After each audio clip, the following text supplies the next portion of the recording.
now. Sure. But I did the math and it would take me 38 years for me to reach sitting on city council, her, in terms of which of us has made more money in From the city.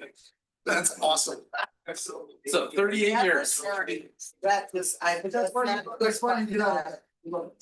John. Here you go. Now 1 minute, 1 minute warning, 1 minute warning for God.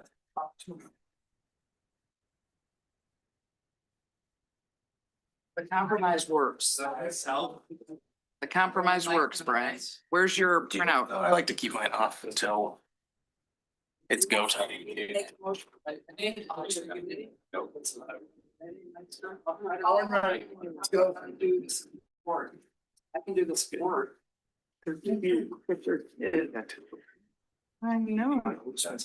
Yes. All right, I'm showing 6:30, Mr. Mayor.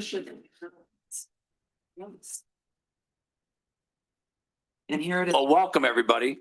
It's been a wild and exciting night. So we had a lot of pre-meetings. A great one. Nice to see you today. We have a lot on the agenda. We're going to get right to it today. If you see in front of you, I am going to bring this to order. And I usually have the youngins do the Pledge of Allegiance. We have one. How about you two in the back? Come on. Oh, yeah. We have a scout too. Come on back. Come up here. You're going to lead us in the, if everybody could stand for the Pledge of Allegiance. Oh, I love it. Great. These guys will lead us. Is Georgia here or not? She's not. She's not. Okay. So why don't you guys lead us? Ready? 1, 2, 3. I pledge allegiance to the flag of the United States of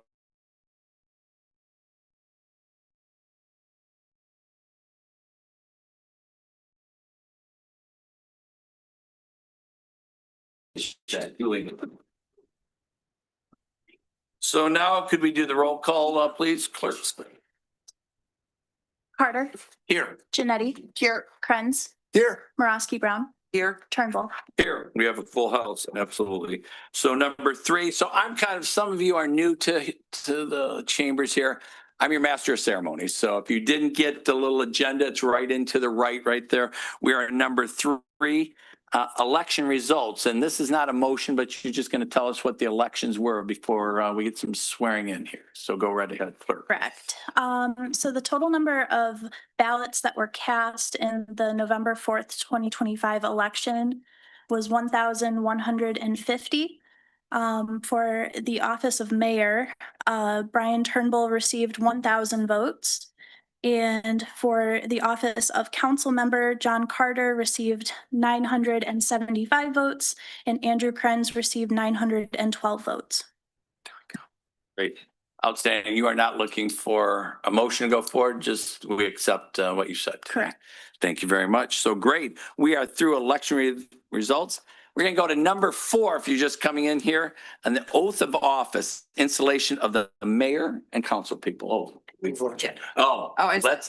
I have the old one. And also, it's kind of an odd thing because the way this is put in, right, is there are 2 items that we can do when we amend the agenda. Correct. But the election of the mayor pro tem, which we must do tonight under charter, and the board and commission selection liaison preferences, those both we vote on. So those will go under new business, and I suggest we put them right at the top, mayor pro tem and then the liaison preferences. So we haven't gotten to the approval of the agenda, which is where it would normally go. But it would just mean for this part of our process, we'd skip over that. So we just put them as C and D, so we don't have to renumber, because then people renumber. It's a pretty quick thing. Why don't we do C and D on the new business? We'll Yeah, and whatever, I just So want to make it. on your scorecard there at home on new business section 11 right now, we are transitioning the voting for the mayor pro tem and the commission to new business C and D. So is that correct? So we will do that. So with those changes, I am looking for a motion to approve the agenda tonight. Motion to approve as amended. Okay, so we have a motion. Do we have support for that motion? Support. Any other discussion? Seeing none, I think we can do this. All in favor, say aye. Aye. All opposed, say nay. Good. We have an agenda. So now we are going to go through, we will have the oaths of life here. So I believe you're going over to Plymouth eventually, aren't you, tonight? Oh, did they really? Oh, so we can take our times. Let's do all the time. So would you like to do the mayor first and then? It's on the agenda. Okay, we'll do the mayor. I'll be coming down there. Very short snippets, you know, we got a lot going here today. I gotta remember. All right. Thank you very much. Good to see you. Chief Justice of the Third Circuit. Ready? Yes. Raise your right hand, repeat after me. I do solemnly swear or affirm. I do solemnly swear or affirm. That I will support the Constitution of the United States. I will support the Constitution of the United States And the Constitution of the State of Michigan. and the Constitution of the State of Michigan. And that I will faithfully perform the duties of mayor. And I faithfully perform the duties of mayor in the city of Norfolk for the fourth term in a row. Counties of Oakland and Wayne. Beautiful counties of Oakland and Wayne, the only municipality in both.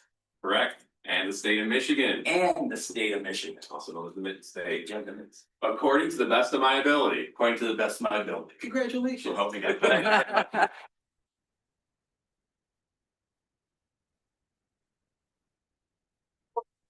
Members here, does everybody want to together or separate? You tell me. Why don't we Separate. Separate? It's just separate. Separate. Separate. One on the They desk. in case one of them. I'm not. All right, guys. Raise your right hand for me, please, and repeat after me. I do solemnly swear or affirm. I do solemnly swear or affirm That I will support the Constitution of the United States. that I will support the Constitution of the United States And the Constitution of the State of Michigan. and the Constitution of the State of Michigan, That I will faithfully perform the duties of council member and that I will faithfully perform the duties of council member in and for the city of Northville, in and for the city of Northville, counties of Oakland and Wayne, counties of Oakland and Wayne, state of Michigan, state of Michigan, according to the best of my ability. according to the best of my ability. Congratulations. All right. Grants come up, the whole family, if the family's here of life. The whole family. They started with Pledge of Allegiance. Joe Blue. You gotta sit on your business.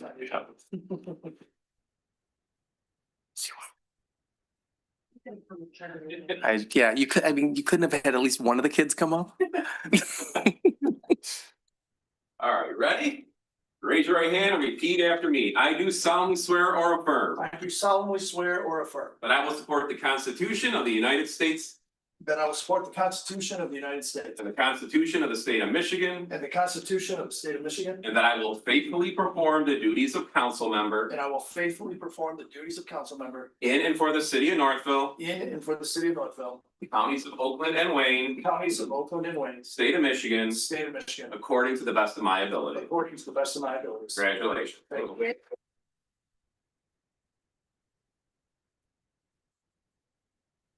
So we'll take a little transition if you want. Is your family here, John?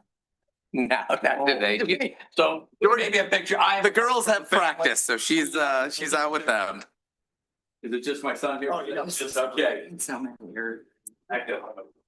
That's the fourth time that they're gone.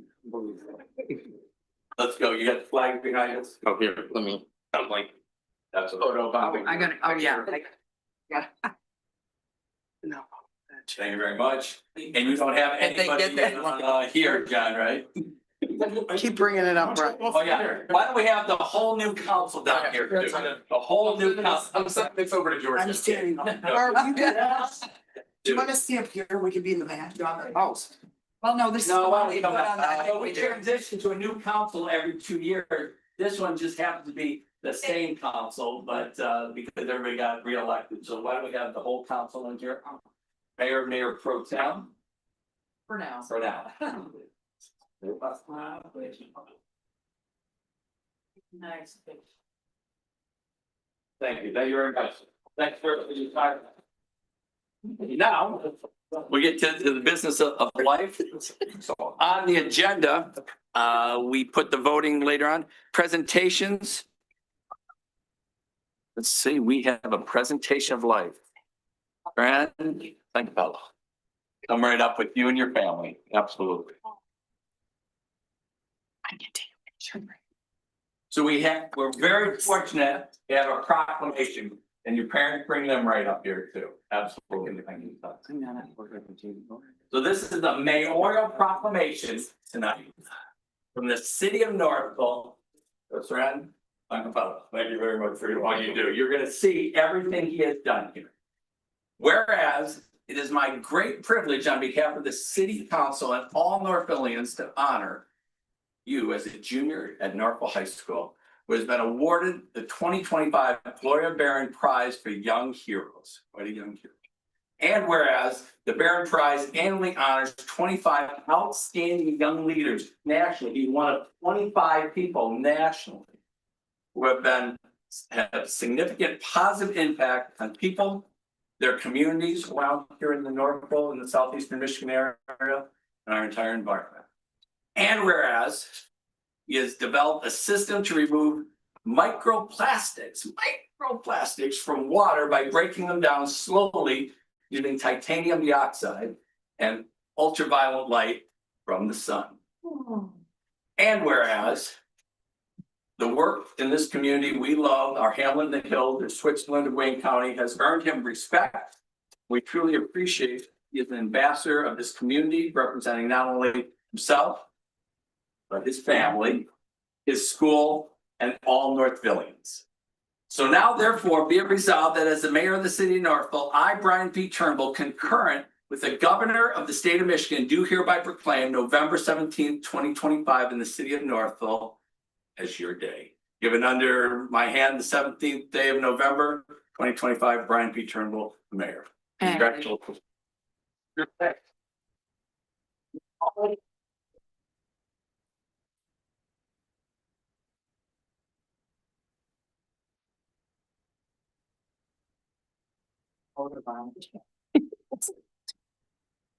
It's your day. The governor signed off and everything. Congratulations. Thanks to anything for you. The insights are the best seats. Okay.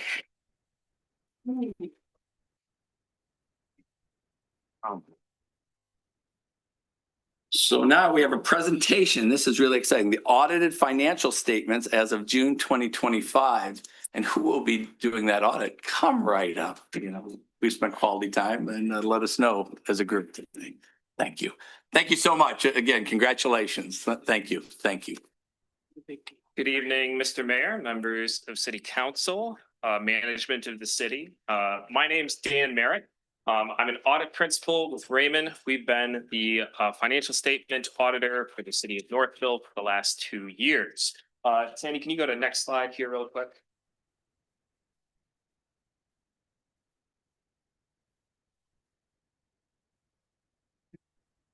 Oh, there we go. Awesome. Yep, so that's me. I do this all the time. Our firm has a specialization in doing local government audits. We spend about 200,000 hours every year doing work for public sector organizations like cities, townships. I think we work with more than half of the counties in the state of Michigan and do about 75 municipality audits. So me and my team spend appreciably all of our time all year doing what's called GASB accounting, Governmental Accounting Standards Board reporting entities. Tracy Kendall is the manager on the job, assists the city in preparing the annual financial statements, and Ashley is the wonderful senior in charge. So that's our team.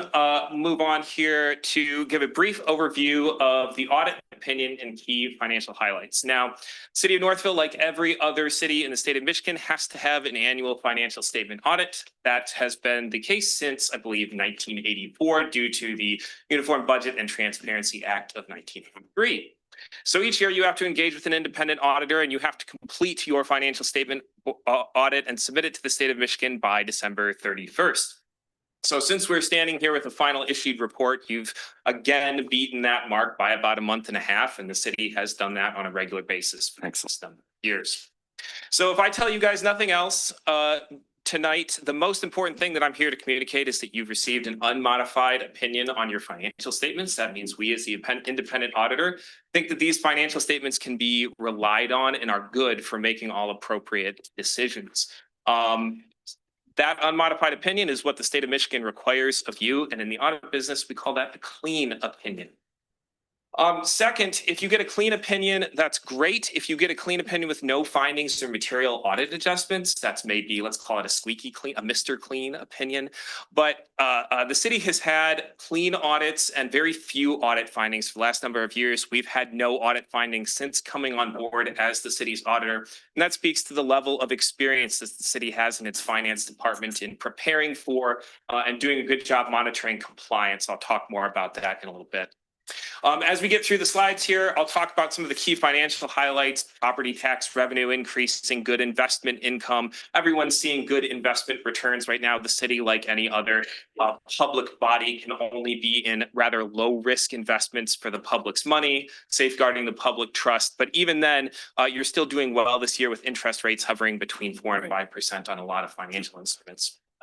General fund increased fund balance slightly. That's every auditor's dream, is to see regular, steady, small increases to fund balance. That means good stability for the city. And fund balance coverage ticked up to about 36%. We'll see some of that in context in a minute. The city continues to make significant investments in infrastructure. That's one of the responsibilities of any public body in the state, is to invest in infrastructure to serve its constituents. On the governmental activities side, that made about $4.5 million capital improvements. And on the water and sewer side, primarily water and sewer, though there are some other business type activities of the city, almost $2 million in improvements. The pension liability is about 111% funded. The OPEB liability and or asset is about 129% funded. I promise I'll explain what that means just in a moment here. Within the city's governmental funds, both of the two largest revenue line items continued in another accountant-loved graph up and to the right. We always want to see revenue go up and to the right. You don't want to see it spike, because then maybe something is going on that's causing you to charge too much. You're just seeing a regular, steady increase. Property taxes continue to increase, not because the city is levying massive new taxes on its constituents, just because property tax values continue to improve within the city's boundaries, and that's contributing to more money for the city as expected. Intergovernmental revenue continues to increase. A big part of that is new state and federal grant funding that the city has taken advantage of. The city has done a great job of advocating for its constituents in grant funding programs and is receiving the benefit of that, as seen in the financial statements.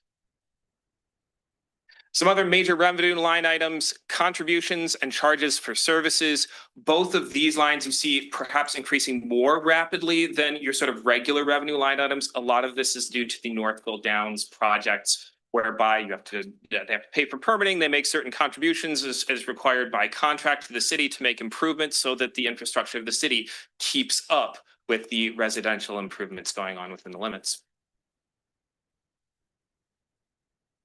This fun multicolored slide here talks about the fund balance of the city. The fund balance is the assets less the liabilities. So imagine that your position of the city is all of your accounts. If everyone paid what they owed you today, and then if you paid what everyone else, what you owe them, what would be left over would be your fund balance. Again, you can see that the city's general fund, combined general fund, unassigned, and unassigned general fund only balances all continue to increase slowly but steadily. Why does the city break it down into 4 separate components? To try to be extra transparent. The city provides additional schedules. You can find them in the back of the financial statements, showing exactly what makes up every component of every revenue stream in the general fund, and breaks it down between total fund balance and unassigned. Unassigned being sort of the portion that you could spend if you needed to, not tied up in having prepaid for some other type of asset, et cetera.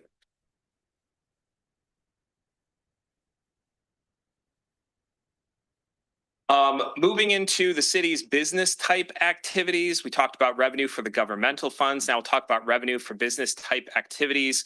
The largest source of revenue for business type activities is charges for water and sewer. We talked about infrastructure improvements being made on a previous slide. That does have a relation to the amounts that you charge for water and sewer services. You can see almost every city in Southeast Michigan that has been doing good capital asset planning has slowly increased their charges for water and sewer, because you have to have folks pay into the system in order to keep replacing those aging infrastructure assets. So this is a normal and expected graph. If your revenue was going down, that would cause a problem for capital planning.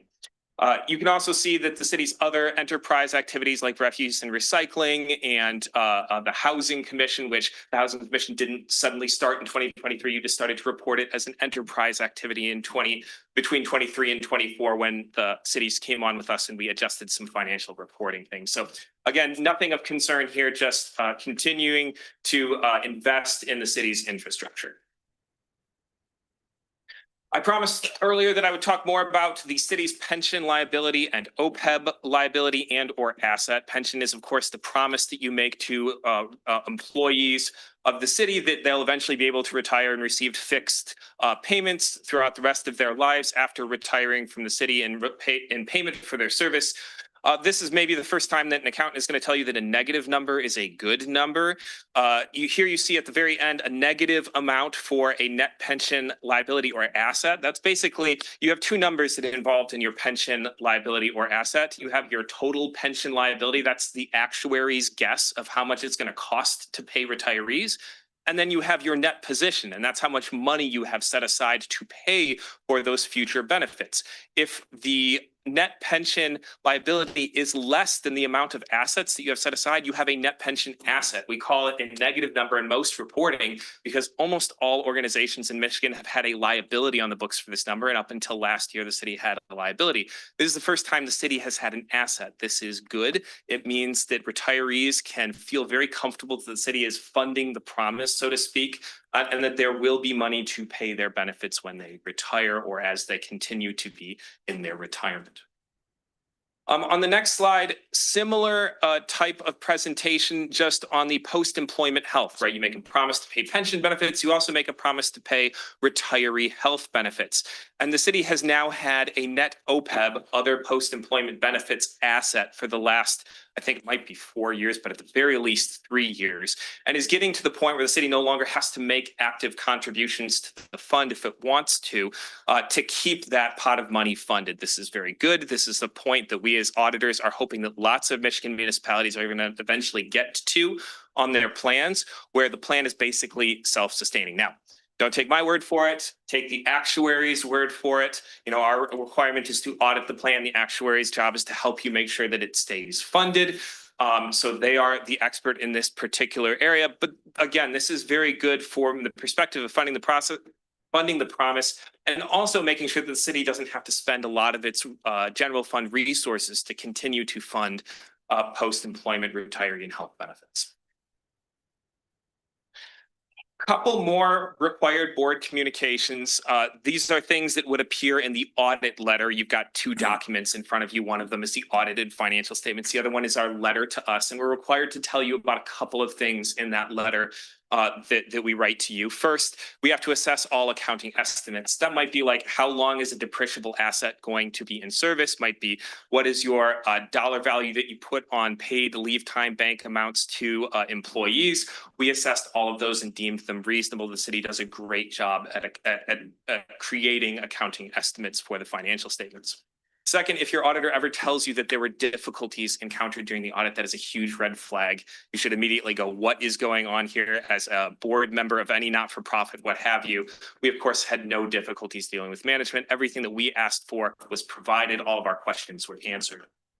Third, we were required to issue what's called a yellow book report. It's the report on doing governmental auditing. That's literally a yellow book from the federal government that says, here's how you should do this. In the very back, you'd see our yellow book report. If we had findings, we would be required to put them in there. You got a clean yellow book report, no finding related to compliance. Finally, one new accounting pronouncement was adopted in fiscal year 25. We call this section more work for the finance department.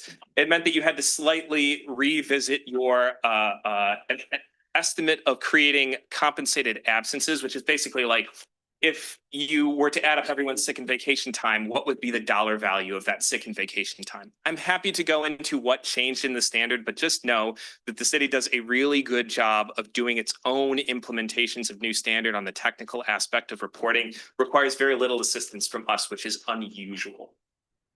On the last slide here, we talk about upcoming accounting pronouncements. So not just work that the finance department has done, but more work that they get to do in the future.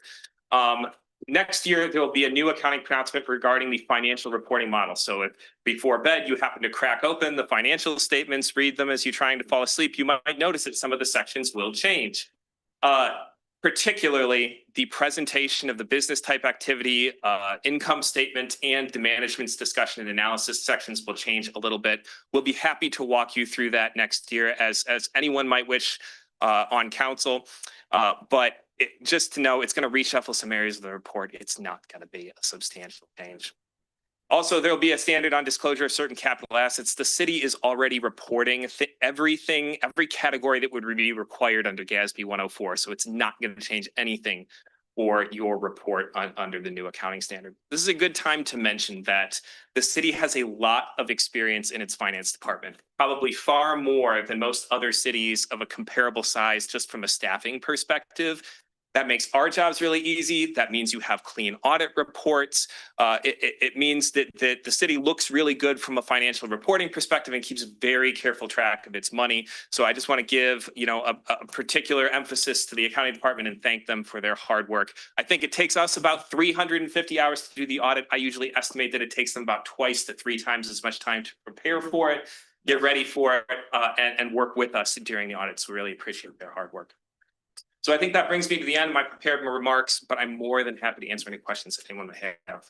I wanted to thank you and your team. I know we spent some quality time. You were always in the conference rooms downstairs. We did the magical mystery tour around North. I appreciate it. Having you with the entire team too. It was good.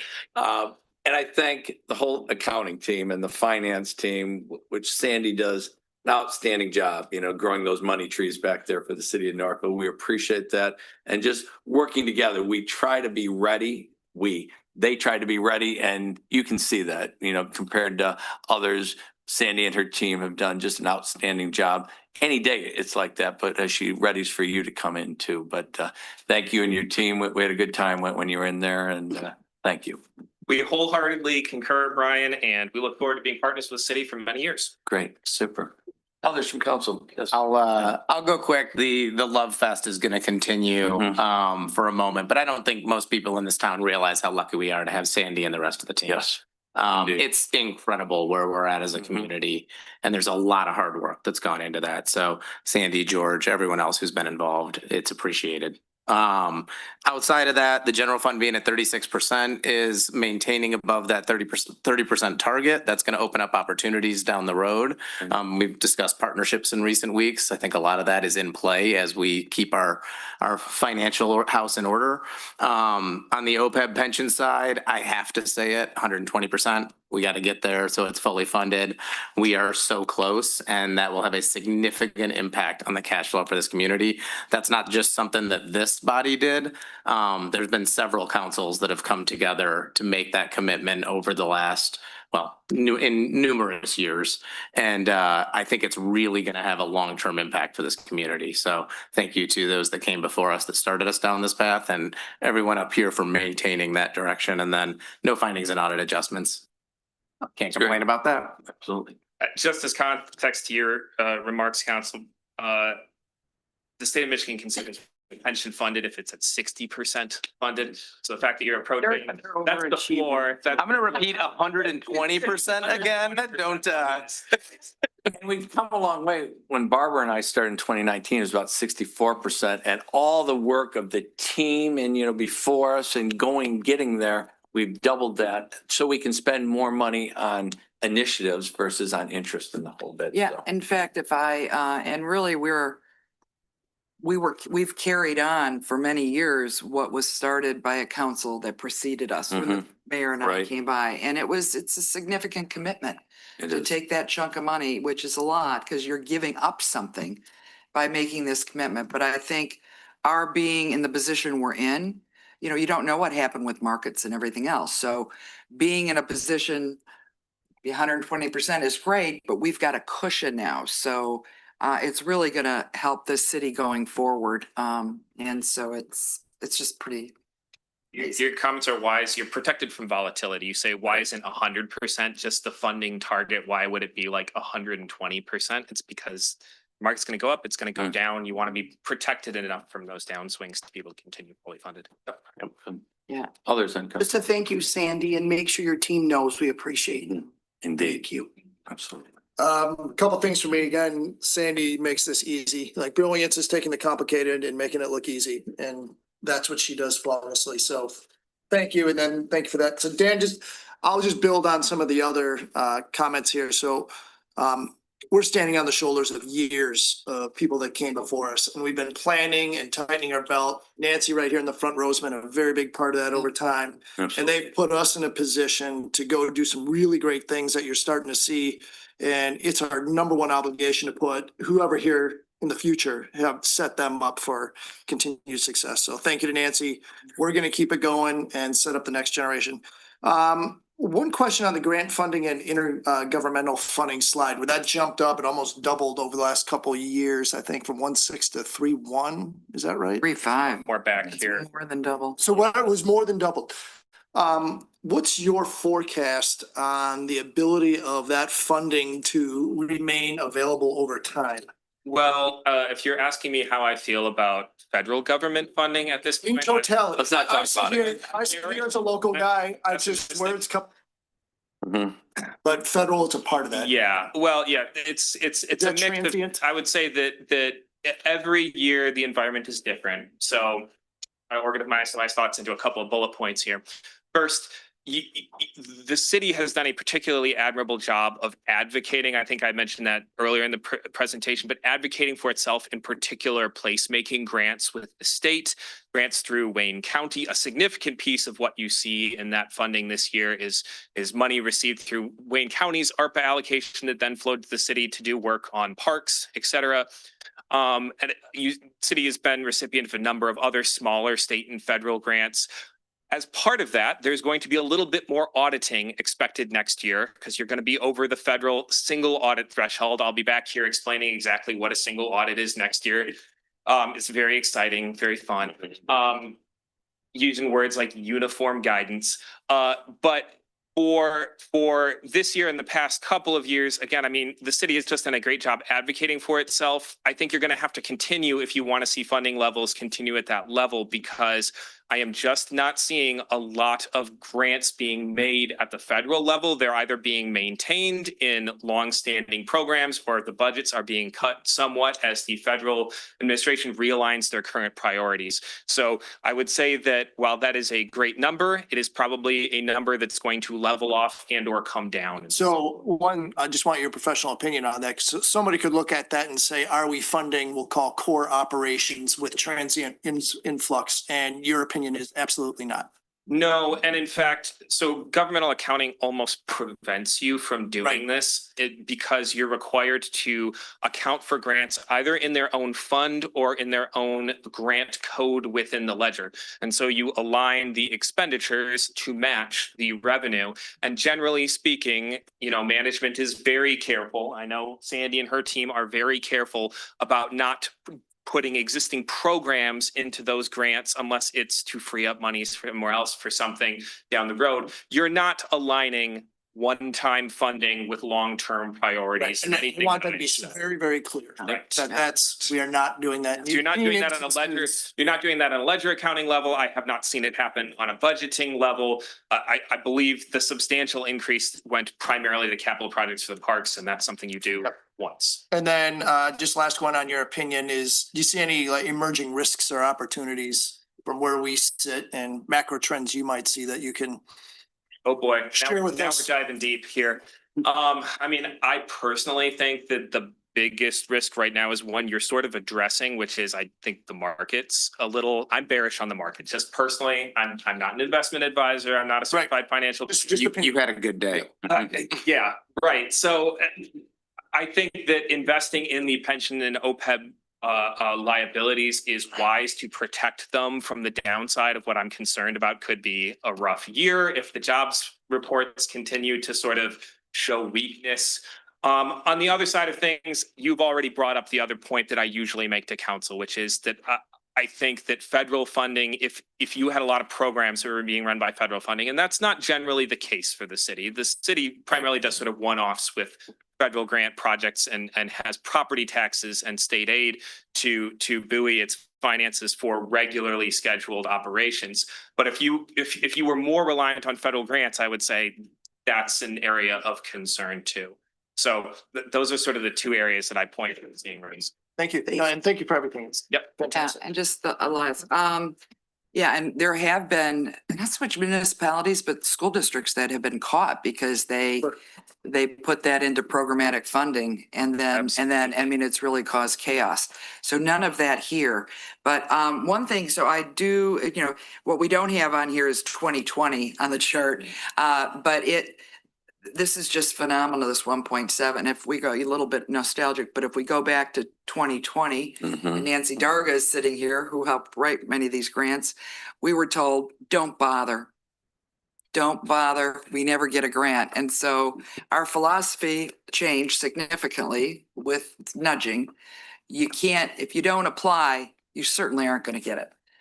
With the expectations that maybe most of them we won't, or 50. So it's making that investment in grant writing, developing relationships, which we have with SEMCOG and Wayne County, which is improved. And the other is, remember, horrible to say, but is like when we're throwing money out of helicopters, because it was a crisis in our country. If we weren't out there with our hands out and with a hat, we were stupid. And so that really paid off. But going, what we have now with George and his leadership team is that whole mindset about going for grants, you know, even when it'll be leaner, and I think it will be, I think you're correct. You can't get them if you don't try. So just be judicious in how you use those resources for grant writing. There still will be opportunities. So it's just making those choices, but I expect there'll be less, but that doesn't mean they're going to completely go away. I think my only comment would be, yes, absolutely continue going after grants. Maybe make sure you have a floor on what type of grants you go after, because there's a lot of small ones out there, and the compliance risk is not worth the hassle when you get like below $20,000-ish. That's just my personal opinion. Now, I know Sandy and the team do a great job of managing compliance across all grants. Despite not having had a single audit in the past, I'm not expecting that it will be a rough single audit for the city, but again, like just being slightly careful on that. Grants take more time and effort and administration and overhead cost of, you know, make sure the things that you're going after is going to make a substantial difference in folks' lives. Yeah, and the only ones we've done that are smaller, for the most part, are ones that were a seed, that if you get that done and lay a foundation, it gave you, like I think of the Historic District Commission. Right. It allowed us to get other grants because we could be in a better position by having them do something that we didn't have the money to do and get things in line on each. If you have familiarity with the granting agency, they're more likely to look favorably on it. But anyway, but thank you very much. This is squeaky clean. It is. And I, you know, I'm just gonna pile on and say, this is not normal No. to have this. And so thank you to Sandy and the whole city team. So. Did you have anything? Yeah, just, I hate to belabor the point, but I have to. So this is great news. I mean, we have two really important documents that the finance department and the city prepares. One obviously is the budget, what we're going to do, and this is how we spent it. Sandy's department and Sandy, it's almost a perpetual projects. So now that the financial report is done, it's taken months of work. We're going to launch back into budget, and we'll be working on budget, and Sandy will be shepherding that process with the department heads for the next 3 to 4 months till we bring it before council, actually in May. So it's 6 months. So it really is a tremendous workload when you see a document like this. This reflects lots of days and weeks of work and diligence, and also a very well managed system. So thank you to Sandy and her team, but also to the department heads, because we have a very collaborative group when it comes to budgeting, when it comes to spending at the end of the year. No one is wasting money. They're all a bunch of team players who make sure that the city is on good financial stead. Everyone works together as a team, so greatly appreciate that. Certainly council's leadership in helping us to be good financial stewards. But this process of the pension actually started probably about 25 years ago, because there's the funding of it, but there's also the benefit levels. And these benefits were closed off probably about 25 years ago when pension plans were closed. And they take it's like turning an oil freighter to be able to curtail those benefits and to pay them over years. And now the city is being able to get ahead of it. So aggressive payments now, and making the right decisions many, many years ago to close the plants and go to defined contribution has put the city in a very good position. So overall, the city's reinvesting in infrastructure, we're controlling costs, and I think that makes us very sustainable moving forward. So thanks to our audit partners, to Dan and his team, thanks to Sandy and her crew for the work, and our department heads as well. And also thank you to council's leadership. But great job by all. Very pleased. Thank you. Absolutely. And again, I thank many of you out there. We got $13.5 million worth of grants in the last year and a half or so. It's because of Nancy Dargan, each one of the individuals you see in front of you looking for those grants. We look for every grant. So everything you see coming around Northville, most of that is all through grants and not any taxation going up. And it's because of all the work that each and every one of you are doing.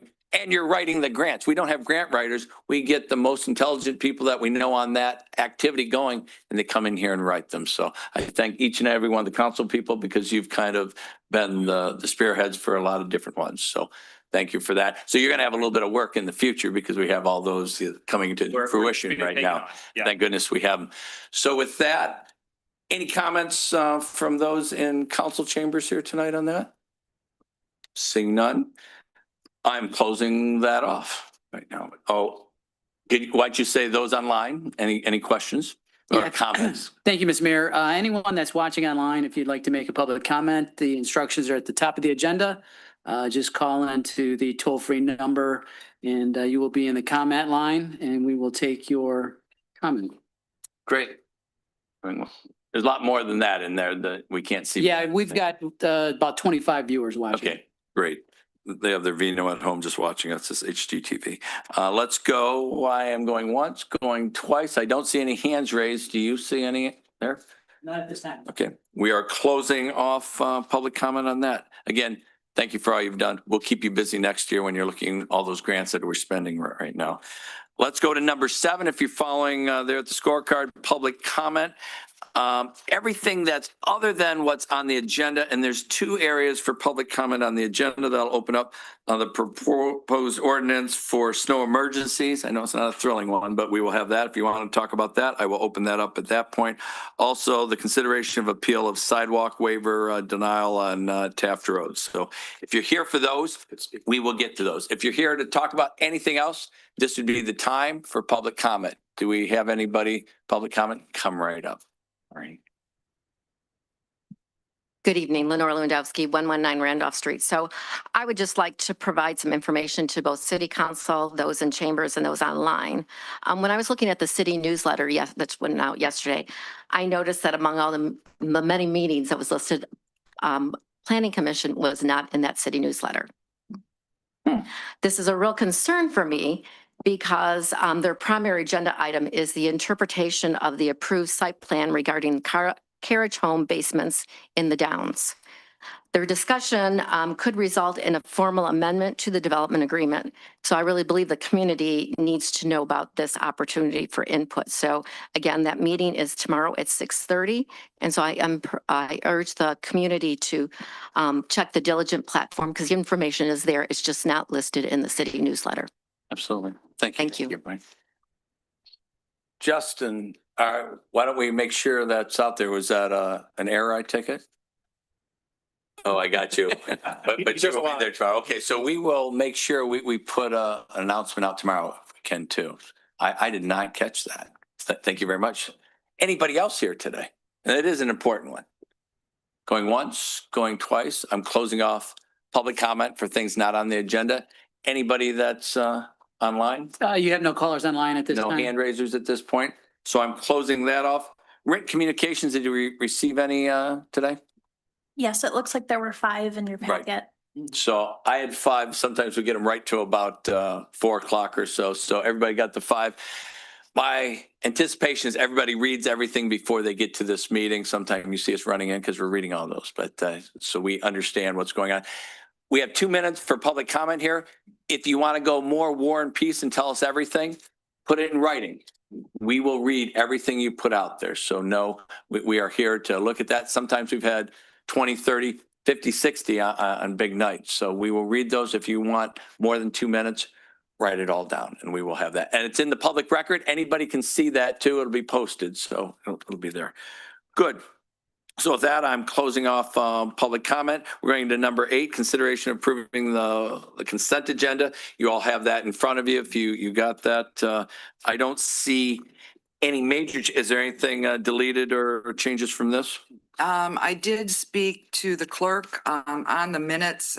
I believe it can be handled by a scribble edit. Okay. Under 9E, in terms of the motion, I think it got thrown down below at the lower part of the page. The motion was passed unanimously, so that's gonna be, but the clerk can take care of that. And then also the motion itself, it was an incomplete sentence. It didn't complete the motion. So, but I think unless somebody disagrees that can be, And scribble notes. yeah, the Okay. final will Great. address that, correct? Is Right. that, okay. No problem. Anything else on the consent agenda? I'm looking for a motion to approve the consent agenda. Do we have that motion on the table? Motion to approve? I'll Thank you. support it. We have support. Any other discussion? Seeing none, I think we can do this too. All in favor, say aye. Aye. All opposed, nay. Good. We have a consent agenda. Now let's go on to public hearing. So we have a public hearing, I think, Jolene, request for approval of Oakland County grant application. It is yours. Tell us what that is. Reader's Digest version and all those at home. About all the grants. Yeah, all the grants, and we're getting more and more, and we're on additional grants even at SEMCOG in the next month or so. So this is great. Thank you. CDBG Oakland grant time is here again. However, they've really changed it a lot, where before we had a certain dollar amount. Well, now we have a minimum of 3,500, where we were up to $10,040 at one point. Mhm. But now we have to submit multiple projects, and then they'll kind of determine which ones they're going to do. So speaking with my maintenance manager, George, we went through and picked 5 projects with various price ranges. So hopefully we can fit in there somewhere for one of them. Chairs for the activity room, that's per the residents. The gazebo, which we tried last year with AARP grant, we didn't get. We're going to try again. New landscaping on the north side of the building in the center island with the handicap. Resurfacing the parking lot, starting over, not just seal coating it. And the one I'm really hoping for is replacing windows and sliding doors in the apartments. You'll see at the little chart that I made, the projected cost of the project, the possible CDBG funds we might get. And for some of the projects, they wanted us to list what we would be willing to invest in. So for the 2 largest projects, actually the top 3 largest projects, I invested half. I Great. told them we would help with half. Which is It's good. all budgeted. We'd like to be already. leveraged. So any money I can save is any money I can save. Exactly. So the budget impact would be a minimum of $3,500 in CDBG funds, and the exact amount is unknown right now. We would probably find out, typically July is when we find out what's been accepted. And so July 2026, we'll find out. Any questions regarding the First grant? Explain everybody CDBG funds. We all know, but tell them what that is. Well, we actually get funds from 2 counties, Wayne and Oakland, because we're in both. And depending on how many residents in each section depends on the funds we get. From Wayne County, we do receive 20,000. The most we've received from Oakland County is $10,040, but I'm hoping to change that this year. Great. Good. And where the senior center is, it's just barely in Wayne County. But we get some Oakland County funds for them because we're, again, the only one in both counties in the Right. state, which is great. Yes. Great. Excellent. Any questions from council members? I mean, obviously I have to weigh in because Please, please do. Terrace. But only thing I was going to highlight for the group is this was discussed at our last Housing Commission meeting. It was unanimously supported by the board. The projects noted are obviously subject to grant, so timing, they're all things that need to be done. It'll be depend on what gets funded, and there will be discussion in terms of how that gets implemented. And then the only other thing I would highlight is I am always impressed by the Housing Commission. I know we've got Dave Linden here as well. And Jolene, in terms of the creativity to find additional funds, keep costs low. And I love that in the application, we even noted the chairs for the activity room that we would sell the current chairs to help. Right, yeah, the effort. gotta make it out. You are crafty. Continuing to get creative and make the money go as far as we can, but fully supported by both myself and the Housing Commission. Great. Anybody else on council? Thanks. Anybody? Hang on, before we ask for the motion, anybody from council? I mean, from council chambers here? Come right up. I think the public would like to know. Whoa, Come right up. If we could get a name and address. So they all can hear Take you. your time, There's 25 Nancy. or 30 at home with the vino. Clyde could do, You're gonna pay for that. Nancy Darga, 516 North Center Street. I think the public would like to know what CBDG means, which is Community Development Block Grant.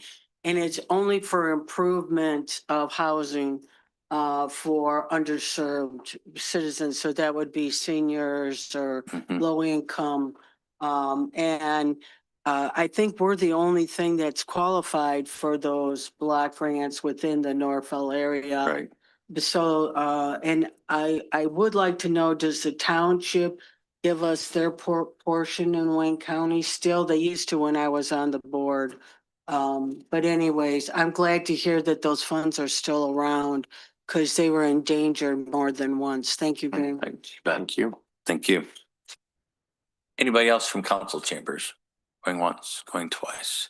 Anybody online with a hand up right now? You have no callers online at this time, Mr. Mayor? The hands up. Great. So with that, you are looking for a motion today, are you not?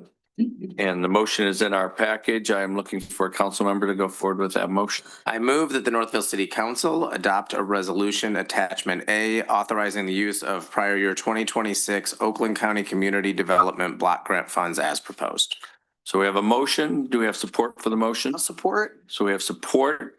Any other discussion? Seeing none, I think we can do this. All in favor, say aye. Aye. All opposed, say nay. Thank You you. have it. Go forward. Prosper. Find some money trees. Good. Let's go to the next one. Number 10 was unfinished business. We finished all our business. So boom, we're on to 11. New business, the proposed ordinance amendment on the streets, sidewalks and other public places. I believe you I'm here. are going to do it. Yes. Go ahead. I was looking at Justin, Yep. but why don't you do that? So we're here for, it was Mike Dominey. Everything's Justin. I know. He already said he's not going to planning commission. It has nothing to do with that. He didn't do the newsletter. And I didn't do the newsletter. Duly noted. I I checked said that. Courtney left too. We'll fix that Okay. tomorrow. So there was a list of the newsletters and the one entry was missed for planning Right. commission. So we'll go on social media and put that on. Just so we don't miss it. So the citizens can't ask questions, but I can, of course. So we'll get that done. Go. So we have for council's consideration the second reading of proposed ordinance amendment, chapter 74, street sidewalks and other public spaces, snow emergencies, and this is a second reading. We had the first reading on November 3rd. Council gave us some feedback. There were a number of things that are in a highlight and strikeouts that you can see in the packet to show what was changed. I think it gives us more flexibility in terms of, before it said 3 inches, this says ice or other hazardous winter weather, to give a little bit more flexibility because you don't know exactly if there's high wind event or an ice event, you may want to have a snow emergency or declare it so we can properly take care of the streets. We also said that we would declare snow emergency through our emergency communications platforms. So that would be our use of Nixle. And of course, we would use social media as well. And then we also clarified the intent of it was to say that a vehicle should not be parked on any streets or roads. So that was Just clarified. made That it it said clear. snow emergency, snow routes, which obviously it's supposed to be any. So that was fixed. We also fixed putting the city manager to make it consistent in paragraph B.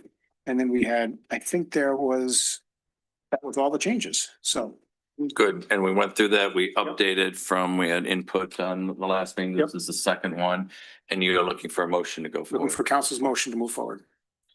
So before we do that, Well, you didn't have, yeah. Yeah. We have any questions? yeah, do we have any questions first? And I'm going to open up to those in council chamber. Any questions on that? I just have a comment.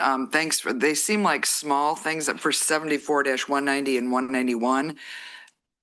Giving us the flexibility that it's ice or other hazardous weather is really important. So I appreciate that being added in, and also on any streets, like you said, George, just for clarification, before I think they could think, oh, it's only a snow route or something. No, it's all streets. So thank you. I suspect it was Justin that made those corrections. Mike, Everything's just. nothing is, Everything's it's not just. just. So thank you very much. Good. Excellent. Any other comments? I'll just add the importance of that ice comment. I know that there's people in Livonia that looked at the same ordinance. They only had snow, so they might actually go back and revisit based on the That's what I feedback understand. we have here. So it's good that we're ahead of this and other communities are looking how we wrote the ordinance. So thank you to those involved. And again, we thank you, Justin. You are actually updating all the, I know, no talking back there. It's Justin. And who is Justin? Who is this guy? Justin is looking through all the ordinances. Some of ours go back 100 years, almost 200 years. We are updating each and every one. So thank you for that and all the work with Planning Commission you're doing on We're that. actually going to see if we can have him be police chief, fire chief. And And be the mayor. Okay, that's good. he does. No, Okay. Gotcha. just, I know. we have many fine staff. Good. We Justin do. is one of them. It's just one, indeed. Thank you. Any comments from those in council chambers? No? Any online? None. Good. So with that, I'm sorry, Vic, did we get any feedback from the first reading that we need to be aware of? Sorry. yeah, I think there was changes that was, Feedback from the public. No, oh, yeah. No, I talked to Mike today and I had no other feedback. Good. Get that on the. Yep, and I think All informal, all yeah. the changes that we mentioned. All informal feedback I received was too. positive, so Good. I didn't have any pushback. Excellent. Yeah, and what I heard was we didn't have this before, No. so, yeah. We are modernizing here after 100 years or so. So, good. So now I am looking for a motion to go forward. And you're I'll looking for take that this. motion, aren't you? I move that the city council I move that we approve the second reading of the proposed amendment to chapter 74, streets, sidewalks and other public places, snow emergencies ordinances as it's presented in the packet. Great. We have a motion. We have support. Any other discussion on this motion? Seeing none, I think we can do this. All in favor, say aye. Aye. All opposed? Good. Go forward. Prosper. Great. Get her done. Thank you. Next one, B, This this is is Justin. you, Justin. So consideration of appeal of sidewalk waiver denial on Taft Road. They call you Mr. Sidewalk. Tell us about this and tell us why we are getting this and it's not at like the BZA. So educate us on that. So congratulations, Mayor Turnbull, council members. So tonight before you, Infinity Homes is requesting an appeal of a decision of the Community Development Director to deny their request to waive sidewalk in front of their proposed development on Taft Road. Planning Commission conditionally approved their preliminary site plan back in August for a 5-unit townhouse building. The City Council has also recently in October supported this development through amendments to the zoning ordinance to alter the way density is regulated in the R3 district. So their proposed project would not have been permissible with the number of units based on our previous regulation of bedrooms. And council also modified the interior parking lot landscape standard to grant an automatic exemption for small parking lots.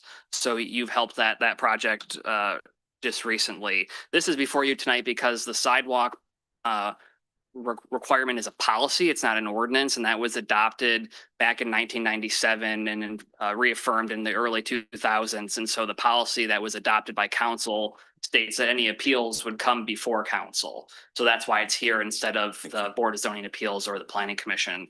When the I guess I'll refer to myself in the third person, the Community Development Director reviewed their waiver request. We looked at the policies that have been adopted by council. Most recently, the 2023 non-motorized plan requires or recommends sidewalk on the east side of Taft Road from 8 Mile up to the school property. I included an excerpt of that plan in your packet. There's also an excerpt of the 2018 master plan that encourages the city to require sidewalks in front of all new developments. The 2023 engineering design standards require sidewalks. So if council was inclined to reverse the decision of staff, you would also have to grant a waiver from the engineering design standards. So just based on the history of the 1997 policy, it was actually adopted when the city passed a millage for dedicated streets, drainage and sidewalks improvements. And the discussion at that time was if we're going to ask taxpayers to set aside resources for those improvements, that it was only appropriate to require new construction to participate as well to help offset the cost to the residents. And so I think that's the basis for the policy, and all of our longstanding planning documents support that. So all of the backup information is in your packet. The developer is here tonight, and I'd be glad to answer any questions. Would the developer like to say anything before we?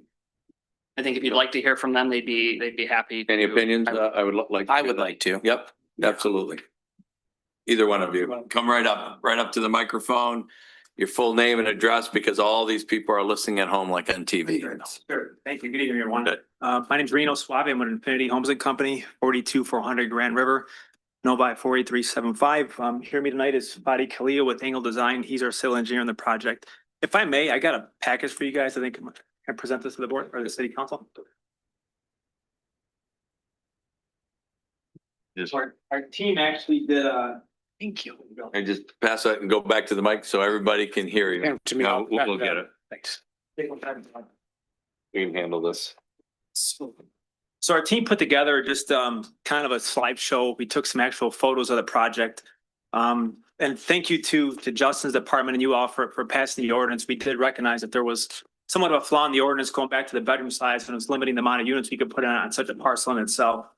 But like I said, our team put together this. I'm not sure if any of you are how familiar you guys start with the property, some may more than others. As we know, Northville's a very hilly area, right? We're probably one of the most, has probably the most. Hamlet, the Hills, or Switzerland or Wayne County. Yep, go ahead. Whereas as you can see downtown on a clear night. So this is a stretch of property from 8 Mile where the mobile gas station is going into. I'm not sure exactly where the cutoff line is going into North or Novi rather, but this is a stretch of property that's very, the topography is very hilly. This is kind of an oddball parcel. If you guys can reference well, Fadi put together the engineering drawing, but I wanted to put this in English. That's why I gave you guys the picture, because even as a developer, I have a hard time myself even looking through the stuff sometimes. But if you look at the first page, and this is like one of two, I gave you guys different elevations for each page. So the first page you guys see, the first picture page you see is that's one of two. That's me or our team standing our back to the west facing east. You can kind of see the set of stairs that go up that property. And there's an access drive that intersects that allows you in there. Now to the north, there's an existing apartment building there. And we purchased the property to the south that has the garage in it, which is proposed to be demolished. Now, putting this aside for a second, we realize the spirit of the ordinance and the merit of the ordinance, where sidewalks have to be put in. And I get it. I get that we're not agreeing to that. I have small children myself, so I can relate when I'm walking down a piece of property or a street. I live off of 7 Mile. I live within the township, actually. I prefer it to be sidewalks, and every property is a little bit different, and every property poses its own challenges. So on this here, if you guys look at it, I'll kind of break this down for you going into the pictures now. This is unique in the fact that if you look at, that's the first page. If you go into the second page, you'll see where the property drops off to the south. It drops off to the north and south and east and the west. So each one of those stairs, to give you reference, if you're standing on that curb line on Taft Road, if you look at each one of those stairs, each rise is about those are probably outdated stairs, but each is about maybe anywhere from 6 to 8 inches. And there's about 50, if you count them up, there's about 15 of them from top to bottom. So that gives you a depiction of where you're at from Taft Road up to where the property is.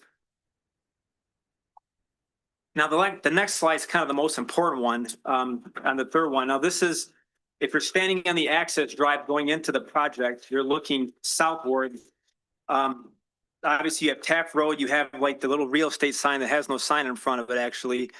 And then so from the curb line of Taft Road up to where that first electrical box is, that's about 15 feet. So within that, it drops off anywhere from 8 to 9 feet. So it's almost like, what do you say? It's almost 1-to-1 almost, right? Yeah. Give or take. So now that's within the right of way. So the sidewalk would start actually from that tree where that first electrical box is, the lighter color one of the two. That would go from there out 5 feet. So you can see that the physical challenges would be installing that. Now, let's just say this gets approved, let's just say this gets denied and we move forward and putting in a sidewalk. You guys have to consider some other factors that are involved in this too. There's obviously safety because not only does we have to construct a large retaining wall to put the sidewalk in, but you also have to have a guardrail. And on both sides of it, north and south side, it's like the sidewalk to nowhere at this point, because on the north and south side, it drops off several feet on each side. So, and when I was speaking with Justin, we met in his office last week. The recommendation was when the sidewalk's put in, you're going to have a sign on each end that says sidewalk dead ends. We're going to have to put a barricade there to block it off so nobody can go there. Again, going back to what the ordinance states, if you look at if you go from 8 Mile again, all the way up going north, it's very hilly. And, you know, I guess if you look at the poses for redevelopment, that there really is no redevelopment on the stretch of Taft Road to where you hit the elementary school. Everything in here, you have existing condos or apartments. You have the mobile gas station, you have Northville Oaks, you have our subject property. And to that, you have, I believe it's called Pine Knolls. Everything in here is already developed. So the chance of the likelihood of getting sidewalks in anytime soon is probably could be years or decades. So the other thing is that the liability of this, at some point, you guys are going to take ownership of the sidewalk. We'll be putting within the city right away. And then if we end up putting a retaining wall in, there's obviously the continuity and the maintenance of it. So at some point, you guys are going to be responsible for that. So at this point, it's only a 90-foot piece of sidewalk along a half-a-mile stretch of road where we believe that there's, you know, this is one area where sidewalks are just physically challenged by putting it in. So if I can go back to my picture again on that page, just to give you a comparison on there, if you look at the other side of the street on the west side, if you look at the yellow sign, they give you a comparison of what that looks like. Now, the other side's pretty flat until you start to get further into the property. But from the curb line to the sidewalk is about 28 feet. So you can see how much space you have there. We're challenged by you only have about 15 feet where the sidewalk's going to get put in. Great. I think we get the drift. Okay, so I'm kind of dragging, get talking about this for hours, but It's not an easy. But it is good.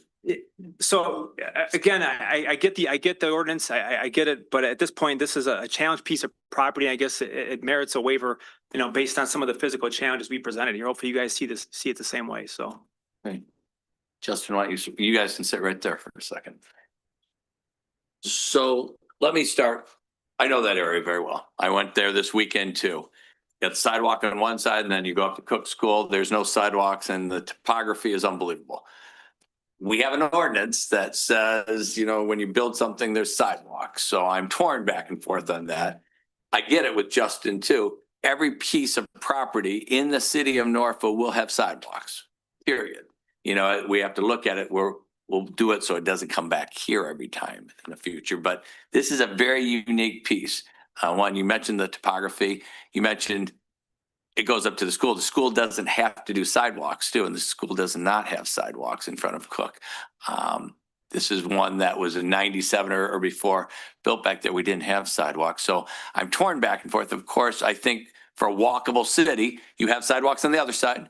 We'd have to put the guardrails, and we take ownership of that. So I'm looking at it both sides. At the end, I'm going to do a roll call vote on this. So this might not be all one or the other. So I see your point.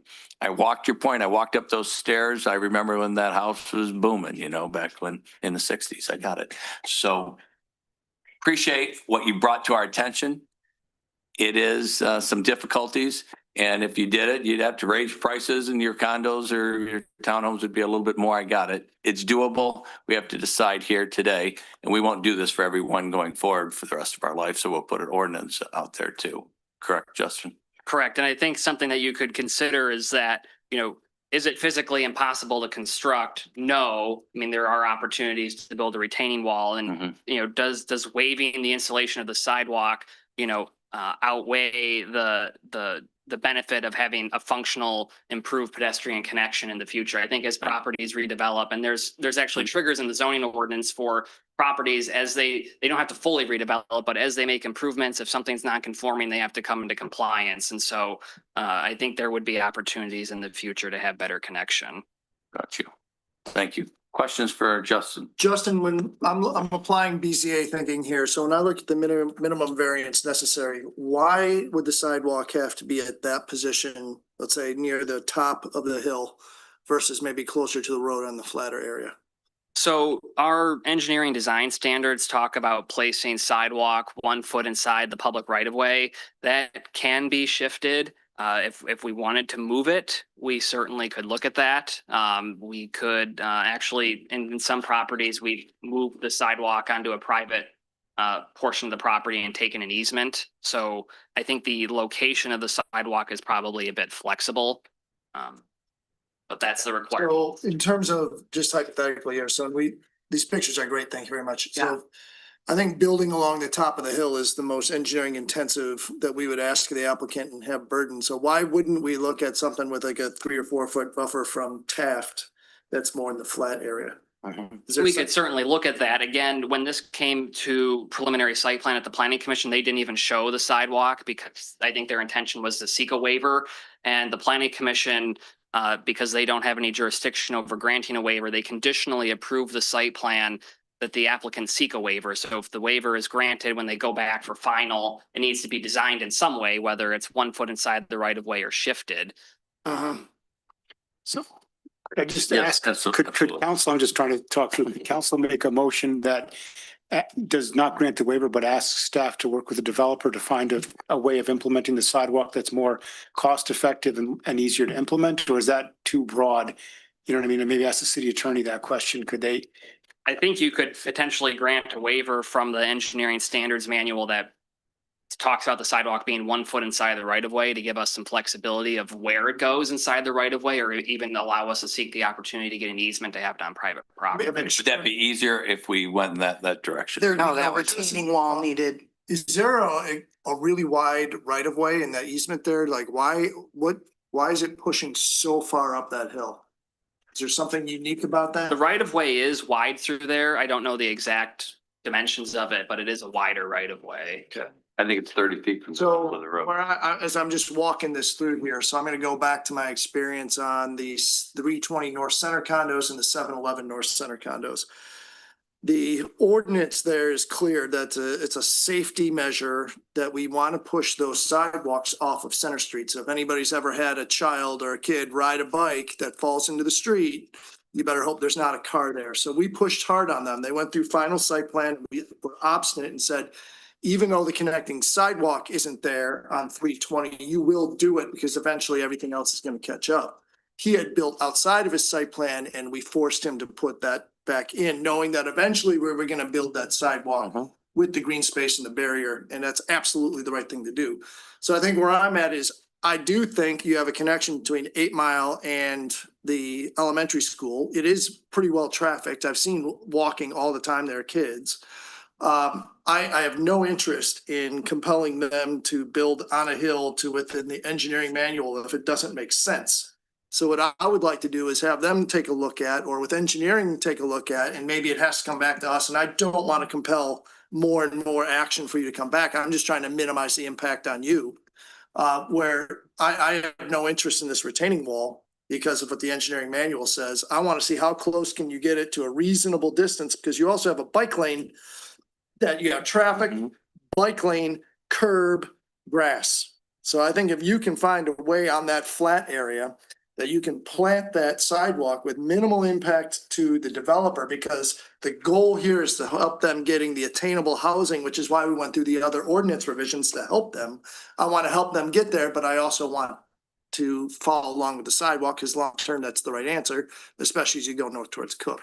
So I don't know if I'm ready to vote on that until we could get a response, or if we can word it in such a way that we can find a minimum impact that divorces us from the engineering standard to something that makes more sense. If it's more aligned with, other sidewalks that everybody in the room's with. That's why.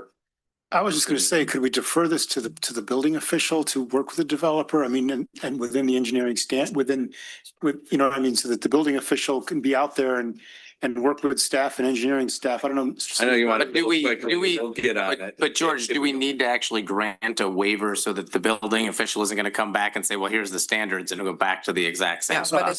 Yeah, I mean, I think the issue is just what's before you right now is just whether a waiver should be granted. And so I think that the determination that Councilman Krenz is making to say, I see a way to do this that isn't unreasonably burdensome on the builder and the property owner. would mean that we would just deny the request for the waiver with the understanding that later site plan review and approval can be in a manner like Councilperson Krenz recommended. Yeah, that's perfect, Tony. Yeah, because I absolutely do not want to compel this action. Yeah, I mean, so all I'm saying is that a denial of the waiver tonight does not marry them to that actual plan with the sidewalk, with that high topography. Would they, and by the way, I'm completely on board with where we're heading on this. Would they need to come if they figure out how to do it and we've got to waive some requirement related to the right of way? Do they need to come back for that one? So what's like the next step? Yeah. No, can we put it in your hands? Of the right of way request, would it be some going back to the CPA? It'd be coming back here, so my recommendation would thought- be to follow the recommended motion in your packet, but add on to that you grant the community development director the discretion to work with the applicant to, within the engineering design standards, to place the sidewalk in a location that's more feasible. Yeah, I'm We have that on tape, right? completely supportive of that. And here's where, and I get and I go back, I'm gonna go back 35 years or so. The sidewalks to nowhere. I recall, again, you'd be in the 90s. So when Northville Township started their, over a period of 15 years, amazing levels of development all the time. And there were some, those early years, late 80s, 90s, there were so many sidewalks to nowhere.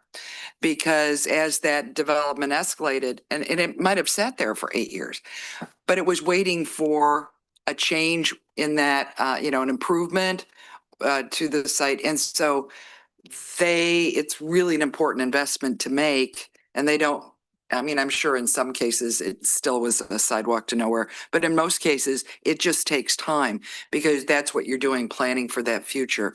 So I'd be uncomfortable completely waiving, the need to have a sidewalk there, but I'm really amenable and supportive of what's been suggested in terms of working with you and the inspector to come back absolutely. with something that's easier, putting on the hill of life. Go ahead. I agree. I think, I know we talk about the sidewalk to nowhere. I think there are elements that you're planning for a future. And that future may be decades, but we should try to make it as easy as possible. So however we can structure this so that we aren't just creating a loop, we are actually helping to work towards getting a reasonable resolution that isn't burdensome, but still allows the intent to be achieved. I would fully support. I also think that there is a broader discussion. Now, Justin, we already spoke about this earlier today, but the fact that this is a city policy or a policy from city council and not an ordinance that would go through ZBA, I think we should look at formalizing that ordinance so there's a structure around this that creates pretty firm guidelines down the road that might actually provide some of this flexibility depending on how that's written. So would encourage us to look at doing that long term as well. And I also yes and on that and say, if that's the case, I do also support what Councilmember Carter is. I don't think this belongs with us. We're not the experts here in terms of site plan development. I would like to kick it back to planning and be in that part of their preliminary site plan so that the sidewalk would be on there so they could have that discussion there and get it done and resolved much quicker than bouncing up to city council and putting the burden on you and the developer to get the job done. So if there's something we can do to overrule that and return it back to planning, I would be in full support. Long-term ordinance, you will not do this, keep coming. I know I was kidding a little bit at the beginning. This shouldn't be coming back. We're trying to make it easier for you coming to this board, but good. Well, and it could be you end up with a situation that BZA doesn't even have. And they'd end up having to come to us for some sort of waiver, but I think that just makes complete sense to I think we'll make eventually clear come expectations. back to council with a request to rescind the policy replace it with an ordinance. Great, makes sense. So all questions from council? Anybody in the council chambers have any comments? Going once, going twice? Great. Anybody online? You have no one on the comment line at this time, Mr. Mayor? Excellent. And I thought I heard the motion, unless somebody really got it. That's on tape. If you want to take a stab at it and then go back, you can. Well, it was the confirm. second part. So we have the recommended motion because we would still deny right? So it would be, We're trying to make it work for you in a better way. That secondary part is important that we get that Yeah. right, because I don't want to create a the first situation part where you remains guys the are. same, correct? The first part remains the same? Correct. And then what would be, because this is pretty technical, so what would be the appropriate language? Council approve a waiver from section 7.07 of the engineering standards manual. Get that? It's not. They so moved. They so moved. Just. Yeah, Well, is that- keep going. And allow the community development director to work with the developer to place the sidewalk in a more feasible location. So moved from Mayor Pro Tem. Do I have a second on that motion? I'll support it. Okay, we have support. Any other discussion? I think we can do this. All in favor, say aye. Aye. All opposed? Good. I think that'll be a better outcome than we were going down that road. Thank You very much for being here today. Bringing this in. Yeah, that's great. We will go to C. Now, we're almost there. C is Mayor Pro Tem. So every 2 years, we redo the activity. First off, Barbara Brown has done an outstanding job. She did such an outstanding job. She's been the Mayor Pro Tem 2 terms here as we go, 2 of these 2-year terms. We started a lot of different things, redoing policies and procedures back then. She represents the city and myself on a lot of activities that you're seeing. Usually it's a Mayor Pro Tem. She's going to stay on some of those committees right now because she has done a great job on that. So I wanted to thank. She's not leaving, she's here still for a couple more years, but as a Mayor Pro Tem, she's done an outstanding job for the city. She's always there looking out for the benefit of all of our citizens and kind of helped rewrite a lot of the policies and procedures and involved with a lot of the different things in the grants too. So Well, I would like to feel like I'm Mark Twain here, but doesn't mean I'm going away in 2 years. Yeah, So just to say, so we'll see what that decision is and move forward. But I want you to know that I fully support John Carter becoming our Mayor Pro Tem. I think it's a right transition to leadership and leadership for the future. So thank you for your kind remarks, but I ain't going anywhere. I understand. I just want to let you know, this is just not being the Mayor And Pro Tem, but well, doing a lot. not of only mayor am I not going anywhere, but I'm not fading into the sunset Right, either. this is So, okay, just to be clear. So with that, I would like to put the motion forward for John Carter, Councilman John Carter, to be our next Mayor Pro Tem. Do I have support? for I that? support that. We have support for that motion. I think we can do this. All in favor, say aye. Aye. All opposed? Okay, we have a new Mayor Pro Tem. Yay. So now, at the second part of this in our policies and procedures for the city, I can get you to switch. So I can reset the deck every 2 years.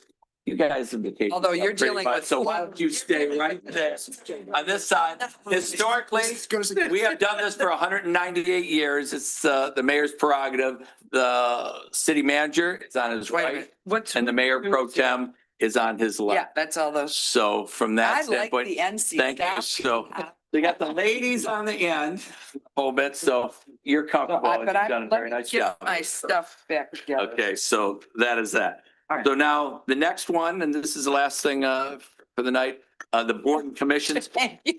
Oh, yeah, so thank you I'll very need a much. new, I'll have to get back my old sign. This is a little bit of a hybrid today. So we have, at one time when we started this 198 years ago, we had a committee or we had a group. We have over 30 today. So there's liaisons for the mayor that reports back to this board. Everybody has it. This is usually the easiest one because everybody got reelected, but there's still some differences. I'm going to go through, this is my motion to go forward from 25 through 27. So this is what it is. And it's a little bit unique because it's a hybrid here today. So first 35th, I'm going to go as quick as I can. Yeah. 35th District Court. And Right.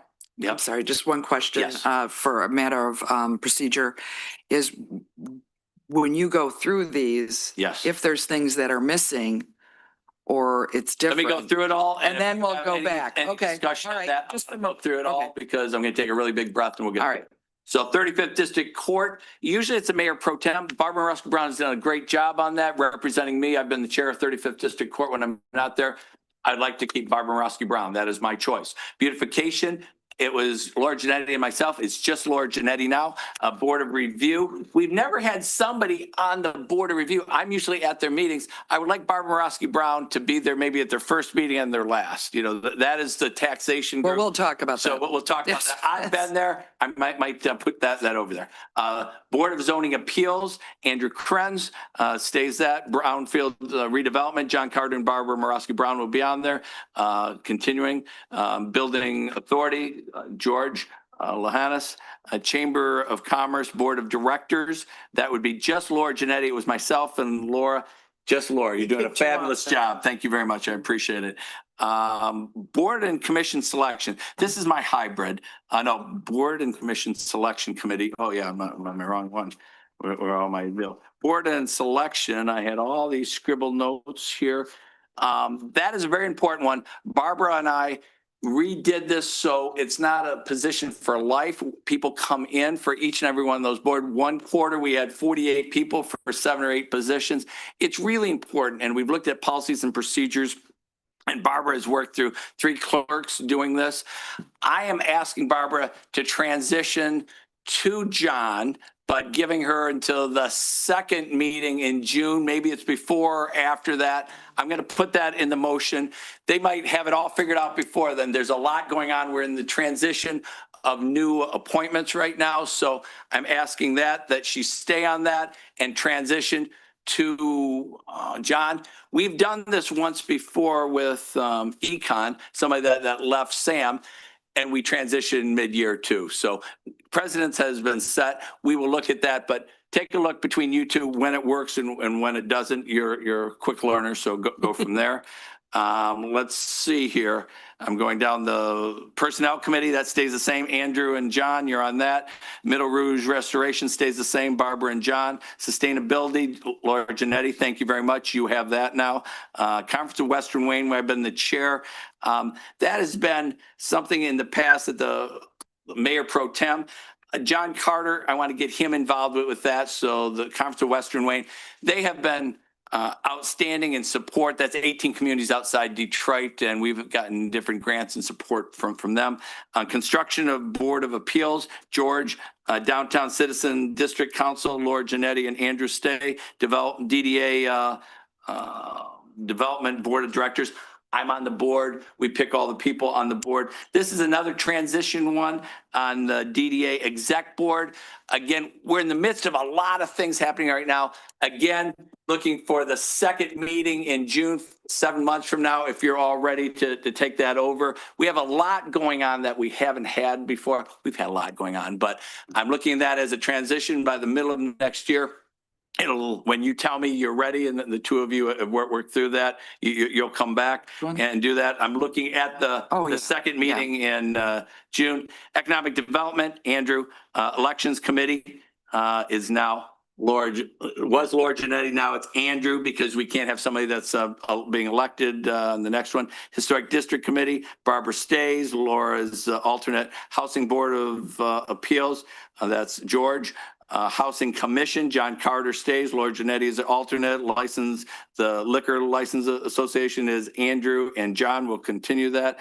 Norfolk Art House, Laura Janetti, congratulations, you're on that now. Norfolk Historical Society Board of Directors, that would be Barbara, and Laura Janetti is the alternate. Norfolk Youth Network, that is Andrew Krenz with Laura as the alternate. Norfolk Plymouth Fire Advisory Board, I'm the chair of the fire department. I will keep with that. George is always there, so he's really the alternate for me. One of these days, one of you will be in charge of the fire department. Bless you. Norfolk Senior Advisory Commission, that would be Laura Janetti and Andrew. Parks and Recreation. It's a lot of times the Mayor Pro Tem. Barbara's done a great job on that too, and she's always there. Great ideas. She will continue as a member on that from the city. Planning Commission, Andrew, and the Cemetery Renewal Task Force. That's Andrew Krenz, and the Bicentennial Task Force. That's John Carter. So that is over 30 activities, and we can do all these things in Norfolk because we have a lot of people doing it. So thank you. They give reports back at council each and every time. So that is my motion. If there's anything different, this would be the thing. You have it on tape there. So, and I'll give it to you. And I think I have. Yeah. Is there any difference to that? I yeah, so, what I would suggest is, just do that. One is border review. I thought Laura was gonna take that over. Now you had me. I thought it was Laura. And I can be the alternate. I thought Andrew was gonna. Review is just the taxation. I thought I wanted you because Okay, Laura was interested in it, you so. want to do board of review? It's up to you. Boy, listen to you two ladies on the end. I know. You're the boss. Why don't we go with Barbara Brown? Okay, and what I suggest, and we're gonna go through this. So what I suggest is that Laura be the alternate if Yes, I'm that'd be unable to. beautiful. Okay, Thank you. so, Mine. for both Board of Zoning Appeals and Planning Commission, continuing with Andrew Krentz's liaison, which is perfect. Right. We're missing an alternate because those are both heavy loads. So I have served that in that capacity for years now. So, I would be the alternate on that when, Andrew's unable to. And Planning Commission. Okay. It's just missing an alternate. You know what I mean? It's not on here. Okay. So then Brownfield redevelopment, that stays the same. Bill, we're going to go through a couple others. Chamber of Commerce, that's Laura. And then also, just of note, George Lahanas is an ex officio member, so we'll be able to add that on. When we get to Board and Commission Selection Committee, it will be me, and then we're going to work through, I'll be working with Michaela, complete the training on this. So once I work through that, I think it'll take 2 cycles. I think we'll be good. And maybe we can even put together an internal process and procedure. So for, even when you want to hand it off to somebody, we'll have that. So I think we can work that through by the time we get to next summer. Excellent. Personnel, same. Let's see, Middle Rouge, that's the same. Sustainability, did have John as an alternate. So you would be the alternate, you would in He could support. be. I don't think he wants to or. Well, he had That's mentioned. fine. I'll do it, and okay, you can be the alternate. Yeah, I'm good with correct. that. Okay. So Conference of Western Wayne, I think I'm really supportive. It was my suggestion for both SEMCOG and Conference of Western Wayne for John to be on that. There's still a possibility the Downtown Citizens District Count could be reactivated. It's only when they change, but so that stays the same. And then Downtown Development Board of Directors, again, we'll have a transition with that in terms of the executive board. And what I think is a good ruling is I believe Tony's weighed in that for that position, when the mayor is not able to attend, that the mayor pro tem can vote in his place as long as he lets it know that he's not there. And I think we have never done that in the city, and I think that's really good. So we'll transition to that. So John's role on that. So I'll skip that one. Election Commission, Andrew, thank you. It's your turn. We pass the baton. He makes it very easy. Housing Board of Appeal, we'll get housing, that's it. Liquor license review, okay. We also had Art House, just to help with that transition, John had indicated he'd be an alternate. Thank you. Yeah, so that was. You're number 2. I didn't put the alternates because I Right, expect well, a great deal. from the yeah, liaisons. well, yes. And I don't think any of the others. Great. Okay, then we get to, so this is, so what I did and what we can do in having an official copy after this is like major scribble edits. Brian, we can make sure we get this right, is that there are 4 inactive commissions or boards, and they're listed in here, not all of them. Building Authority, Construction Board of Appeals, Economic Development Corporation, and Housing Board of Appeals. So while some of those are listed on here, they're inactive and have been long inactive. So I'd ask you to work with. So what I did in mine is I just put them at the bottom. So I think it's good to keep it on people's radar, and I put the authority in. Like EDC, we might have to reactivate it sometime. So it's good to keep it there, but not for confusion. somebody thinks it's an active group, it isn't. If you've worked It's- with yeah, McHale. there's no members. You have this list. So so it's just, and we can also work on making sure we have the right, names, because there's Right. a member, there's an alternate member, those are both voting, and then there's liaison and alternate. Yep. But Brian, you and I can work through to make sure, is this making sense? That's good. Yep. Okay, And you have this and work with that. yeah. So that is my motion. Do we have support for that motion? I'll support You it. can remember all that. Okay. I think we can do this. I was going to do a roll call vote. All in favor, say aye. Aye. All opposed? Boom. We have the last. So we've done this, you never know it, for 98 years or 98 times, 198 years, 96 different sessions of the council here. And this is supposed to be the simple one because we didn't have any change, but there's always opportunity. So thank you for bearing with us. We are at the very end, council and mayor activities. One, let me start. This weekend is a big weekend. You know, Friday, come downtown. 6:30, it's a lighted parade. It's Santa. We give the keys to the city. We have the Greens Fair on Saturday and Friday night. It'll be an active place. We have 10,000 kids and people down there Friday night. Come and enjoy Northville. That's why you're in Northville this weekend.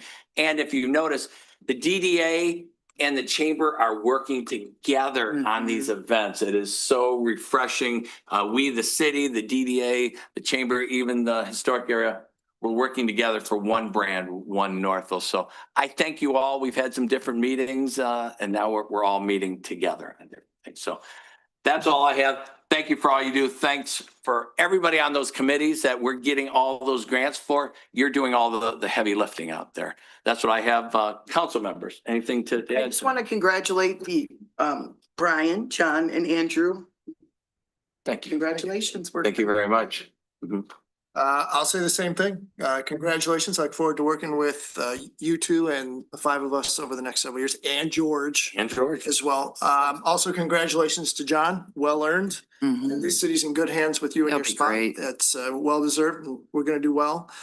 For me personally, just one quick comment is you saw from the audit earlier that we've been building a foundation for a very long time.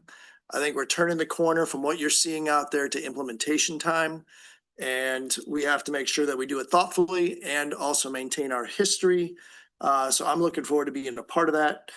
So thank you to all the community who decided to put us through. That means a lot to me. Some of this stuff I know I've been working on since 2019 from the old hillside on. To have the ability to see that through means a lot to me. So thank you to all who did the voting. Also, we already touched on planning commission meeting tomorrow. That's a big one. That goes back a ways too. So there's a lot of background to that. If you're interested to see me, I won't speak to it We'll get that here. information out tomorrow morning. right? And then also, been talking to some residents who've been through the planning BZA cycle lately, and also talked to George about it. I think we have some opportunity next year. I would really like to focus on making those more resident facing and friendly than what they are. So I'm going to be sitting with one of the residents next week to go through the story that they recently had in BZA. But I think we just got to keep in mind that all our processes are resident facing, and we need to do the absolute best that we can to support the resident. I'm not saying tip the hand for the resident, but at least be able to walk them through, because oftentimes they only access these processes once or twice. So I'm looking forward to doing that as well. So that's it. I'm looking forward to it, and looking forward to serving with the board. Great. John, I'll keep it somewhat brief here. I will echo Councilmember Kranz's comments. And just the reminder that we are here to serve our residents and serve the broader community. Obviously, all of these committees and commissions have a responsibility to balance that. In terms of the group, I want to just say how honored I am to serve with this team. So, Brian, your passion for Northville, your tireless energy, I greatly appreciate all that you do. To Laura and Andrew,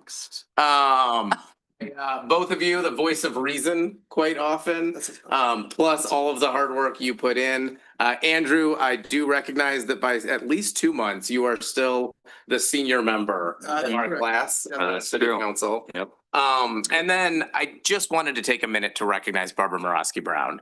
And really thank her for all of her service to Northville. A lot of people probably don't see the behind the scenes. You see what's out front.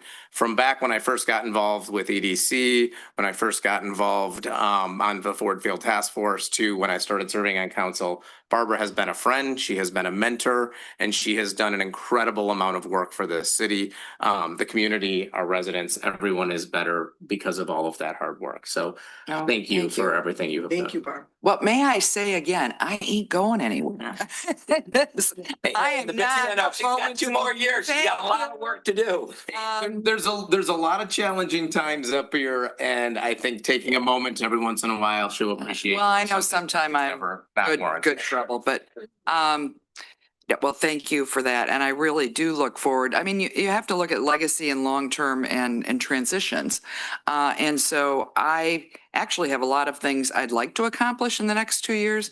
Justin and I have talked in terms of different ordinances and working with other commissions, you know, and how can I do some background legwork and research and help to make that happen. So I there's just so many things. And so I think you'll be great. Good luck. But just to say is that I don't know what I'm going to do in 2 years. You know, you've heard me say, I hope that I don't need to run again.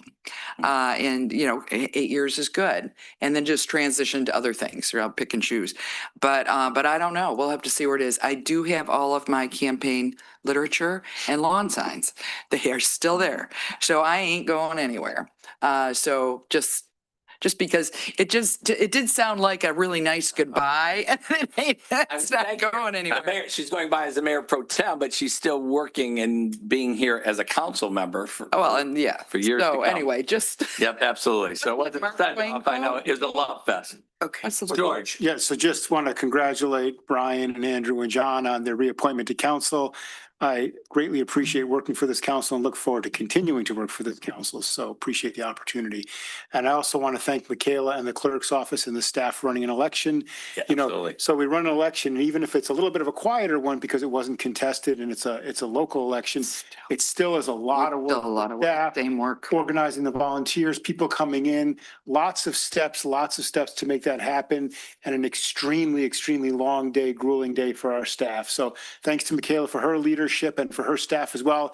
It's not a one-man show. She's got a crew, but it is a lot of work for all of them. So thanks for what you do. We appreciate it. It was an efficiently run election and it all went well. And also thank you to our cadre of election workers who help us run the day. So thank you.